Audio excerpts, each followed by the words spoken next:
Repatriated OFW sa Pangasinan inasistihan para makabalik sa trabaho. Para sa detalye, narito si Idol Denise Brillante. 4.7 IFM Report. Nabigyan ng pagkakataon ng mga repatriated overseas Filipino workers na muling makapagsimula sa ginanap na Labor Day Job Fair sa Lingayen, Pangasinan noong Mayo 1. Pinangunahan nito ng pamahalang panlalawigan ng Pangasinan sa pamamagitan ng Provincial Public Employment Service Office o PESO at Department of Labor and Employment. Sa panayam ng IFM News, digupan kay Provincial PESO Manager Maria Richelle Ragindin, inihanda sa job fair ang mga serbisyo para sa kanilang pagbabalik trabaho kabilang ang financial assistance at trainings. Meron ho tayong pangkabuhayan caravan para sa ating mga repatriated na OFW. Alam naman natin yung nangyaring conflict sa Middle East. Nandito po sila. Bibigyan ho natin sila ng FA.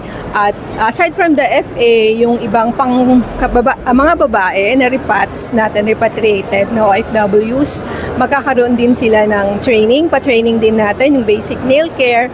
And after which, yung gagamitin nila na mga gamit, pwede na rin nilang maiuwi. Sa pre-registration ng job fair na italang mahigit 400 aplikante kung saan higit sa 80 ay may repatriated OFWs. Isa sa mga benepisyaryo si Christopher ang nagsabing mahalagang ganitong suporta para sa mga napilitang umuwi mula sa Middle East dahil sa umiiral na tensyon sa rehiyon. Sobrang helpful niya sa amin na nakauwi galing ibang bansa or galing sa gera nga na nangyari.